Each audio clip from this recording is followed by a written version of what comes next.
বরাত নিয়ে আমাদের মধ্যে ভুল ধারণা আছে, এমনকি 12 রাকাত নামাজ পড়ার নিয়ম আছে, এমন সঠিক কিনা? আমি একটু আগেই বলেছি, সব রাতের নির্দিষ্ট কোনো নামাজ, নির্দিষ্ট কোনো রাকাত সংখ্যা, নির্দিষ্ট কোনো আপনার পদ্ধতি, এগুলো কোনোটা কোনো হাদিস দ্বারা প্রমাণিত না। আপনি আল্লাহ তাআলার পক্ষ থেকে সাধারণ ক্ষমার আশায় দোয়া করছেন, নিজের মতো করে ইবাদতবন্দি করছেন, সেটা আপনার ব্যাপার। কিন্তু শরীয়ত আপনাকে নির্দিষ্ট কোনো ফরম্যাট ঠিক করে দেয় না যে এই ফরম্যাটে আপনাকে করতে হবে। আমরা অনেকেই 5 ওয়াক্ত নামাজের খোঁজ খবর নাই, কিন্তু সব রাতের নামাজের রাকাত সংখ্যা, পদ্ধতি এগুলো আমাদের মুখস্থ এবং খুব প্র্যাকটিস করি। এর অন্যতম কারণ হলো আমরা মনে করি ওই রাত্রে ভাগ্য ঠিক হয়।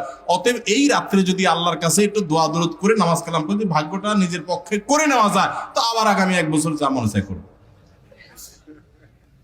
বাংলাদেশের সবচেয়ে বেশি মানুষ মসজিদে আসে কোন রাতে? শবে বরাতে। মসজিদে মানুষ আসছে, এটা তো খুশির কথা, কিন্তু কথা হলো ওই রাতেই কেন বেশি আসে, অন্য সময় আসে না কেন? কাহিনী কি? কারণ মানুষ মনে করে ওই রাতে ভাগ্য ঠিক হয়। যেহেতু ভাগ্য ঠিক হয়, অতএব এই এক রাতে আইসা ভালো করে ফুসলা ফাসলা দোয়া দুরুদ করে ঠরে আমি যদি সব নিজের পক্ষে করে নিতে পারি, তাহলে এবার সারা বছর আবার যা মানুষ তা করলাম। একজন এলাকার এখানে চেয়ারম্যান সাহেব আছেন, এলাকার যারা জনপ্রতিনিধি সারা বছর যারা তার কাজ করে তাদেরকে তারা সুযোগ সুবিধা দেয়, তাই না? ভোটের সময়, নির্বাচনের সময় কোনো সময় তোমার চেহারা দেখা যায় না, চান্দু রিলিফের চাইলে আসা পরে তুমি এসে হাজির হয়ে গেছো ভাগ নেওয়ার জন্য। কি বলেন, চেয়ারম্যান সাহেব তারা খুব পছন্দ করে দিবে না দৌড়ানে দিবে? সারা বছর মসজিদে আসার খবর নাই, এখন তুমি ভাগ্য ঠিক হওয়ার আশা করে ওই সময় এসে সিরিয়াল দিয়ে দাঁড়ায় গেছো। তুমি পানি ছেঁচার সময় ছিল না, মাছ ধরার সময় হাজির হয়ে গেছো। বুঝেন নাই কথাটা? এই জন্য নামাজ কি শুধু সব রাতে পড়ার জিনিস না, সারা বছর পড়ার জিনিস। আর ভাগ্য কিন্তু মানুষের সবাই কদরও ঠিক হয়। সূরা দোখান আয়াত নম্বর 3 এবং 4 পড়বেন। আল্লাহ সুবহানাহু ওয়া তাআলা বলেছেন, ইন্না আনজালনাহু ফি লাইলাতিন মুবারাকা ইন্না কুন্না মুনজিলিন ফিহা ইউফরাকু কুল্লু আমরিন হাকিম। ওই যে রাতে কোরআন নাযিল হয়েছে সেটা লাইলাতুল কদর, সে রাতে সমস্ত গুরুত্বপূর্ণ বিষয়গুলো ধার্য হয়ে থাকে। আল্লাহ আমাদের বোঝার তৌফিক দান করুন। আমি যে এলাকায় বসবাস করি তারা শিরক, কুফর, বেদাত, অন্যান্য নাজায়েজ কাজে লিপ্ত। এমত অবস্থা আমি এসব থেকে তাদের কিভাবে বাঁচাবো? আপনি বাঁচানোর জন্য মানুষকে কোরআন সুন্নাহর দিকে দাওয়াত দিবেন। সাধারণ মানুষ অতিরিক্ত ফতোয়া দেওয়া দেয় করবেন না, দিয়ে এলাকার ভিতরে গন্ডগোল ফাসাদ বাধাই দিবেন না। আপনি যেই কথা বলে বুঝাতে পারবেন না, সেটা আপনি না বলে অন্য যাকে দিয়ে বুঝাতে পারবেন তাকে দিয়ে বুঝাবেন। আর নিজে যতটুকু পারবেন শুধু ততটুকু বলবেন। আর বুঝাতে গেলে যদি না বুঝে, তো তাদেরকে আল্লাহর আনুগত্য, তাওহীদের গুরুত্ব, সুন্নতের গুরুত্বটা আগে বোঝানো দিয়ে শুরু করেন। এরপর আস্তে আস্তে সামনের দিকে আগান, দেখবেন ইনশাআল্লাহ সেখানে দাওয়াতি কাজ করা সহজ হবে। সুদও খায়, ঘুষও খায়, আবার দান সদকাও করে, আবার মসজিদের সভাপতিও, নামাজ মাঝে মধ্যে পড়ে, তাদের আদর্শ কি? মসজিদ যারা পরিচালনা করবে, আল্লাহ রাব্বুল আলামিন কোরআনে কারিমে তাদের 4টা বৈশিষ্ট্যের কথা বলেছেন। কয়টা বৈশিষ্ট্য লাগবে? ইন্নামা ইয়ামুরু মাসাজিদাল্লাহি মান আমানা বিল্লাহ ওয়াল ইয়াউমিল আখির। 1 নম্বর হলো যারা মসজিদ আবাদ করবে তারা আল্লাহর প্রতি ঈমান আনবে, আখিরাতের প্রতি ঈমান আনবে, ঈমানদার হবে। 2 নম্বর ওয়া আকামাস সালাহ, 5 ওয়াক্ত নামাজ তারা পড়বে, নামাজি হতে হবে।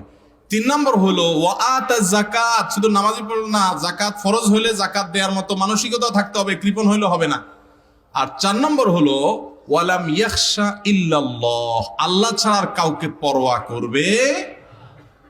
আমি মিরপুরে মণিপুরে এক মসজিদে 2003, 4, 5 সন এই সময়টাতে ইমামতি করেছি, আমার মনে আছে। আমার মসজিদে এক দায়িত্বশীল সেক্রেটারি ছিলেন, অনেক আগে মারা গেছেন। আমার নিয়োগের দিন উনি আমাকে বলে দিয়েছেন, হুজুর আল্লাহ আমাকে যে ক্ষমতা, পাওয়ার, গ্রহণযোগ্যতা যাই দিছেন, আপনি যতক্ষণ কোরআন হাদিসের আলোকে কথা বলবেন ততক্ষণ পর্যন্ত আপনার এই কথার সপক্ষে যা যা করা দরকার আমি করব। ওনার নাম ছিল হাজী জামাল হাজী। বলে যে আমি জামাল হাজী, আমি সেটা করবো। মানে এলাকার নাম এই নামে পরিচিত ছিল। আর যদি আপনি কোরআন হাদিসের বাইরে কথা বলেন তাহলে আপনার বিরুদ্ধে কিন্তু আমি ওখানে দাঁড়ায় যাব। এবং এই আল্লাহর বান্দা কিভাবে এত দিন এই কনসেপ্ট তার ক্লিয়ার ছিল আমি বুঝি না। এখন তার জন্য আমি দোয়া করি দিল থেকে, আল্লাহ এরকম মানুষ কোরআন হাদিস সম্পর্কে এত স্বচ্ছ ধারণা মসজিদের সব লোকগুলো যদি হয়ে যেত কত সুন্দর হতো। আমার মনে আছে পরিষ্কার যে আমার প্রত্যেকটা ভালো কাজ করবার জন্য উনি এমনও হয়েছে যে একা দাঁড়িয়ে সহযোগিতা করেছেন, এমনও হয়েছে যে সহযোগিতা করতে গিয়ে আঘাতপ্রাপ্ত হয়ে ওনার মাথা ফাটাই দিয়ে ওনাকে রক্তাক্ত করে দিয়েছে বুড়া মানুষ। এরকমও হয়েছে। শুধুমাত্র কেন? কিছু মানুষ এখানে অন্যায় করতে আসছে, অন্যায় করতে দিবে না, সে তার উপরে আঘাত করা হয়েছে, সে আঘাত সহ্য করেছে, তারপর সে অন্যায় করতে দেয় নাই।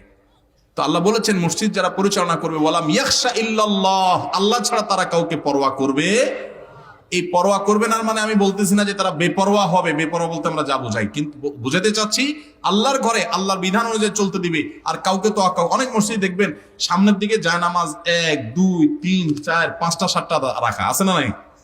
ঢাকার একটা সম্ভ্রান্ত ভিআইপি এলাকার এক মসজিদে আমাকে একবার দাওয়াত দেওয়া হয়েছে। আমি যাই দেখি যে এরকম জায়নামাজ কতগুলা। আমি বললাম আপনারা সব ঢাকার একবারে ক্রিম এলাকার মুসল্লি, আমি জানি এখানে ভিভিআইপিরা নামাজ কালাম পড়েন, কিন্তু আল্লাহর ঘরে সব গোলাম হয়ে আসে, নেতা হয়ে কেউ আসে না। সো এখানে আবার কিসের জায়নামাজ দখল করি? এখানে রিকশাওয়ালা যদি আগে আসে সে আগে দাঁড়াবে, আপনি পরে আসছেন আপনি পরে দাঁড়াবেন। পৃথিবীর কোথাও যদি সাম্য না থাকে, মসজিদে সাম্য থাকবে। মসজিদ আমাদেরকে সেই শিক্ষা দেয় যে একজন প্রেসিডেন্ট, তার পাশে একজন রিকশাওয়ালা, একজন দিনমজুর, একজন সাধারণ মানুষ, সেও তার সাথে দাঁড়িয়ে নামাজ পড়তে পারবে, তার ইগোতে লাগতে পারবে না, তাহলে সে গোলাম হতে পারবে না। তো মসজিদগুলোকে এভাবে যদি আদর্শের জায়গা বানানো হয়, তাহলে সেটা হবে মসজিদ, এবং মসজিদ কমিটির লোকেরা সেরকম যোগ্যতা সম্পন্ন হতে হবে। আমাদের অনেক ভাইরা আছে, অনেক কষ্ট করেন মসজিদের জন্য, আমরা তাদের জন্য দোয়া করি, আল্লাহ তাদেরকে এরকম যোগ্যতা অর্জন করার তৌফিক দান।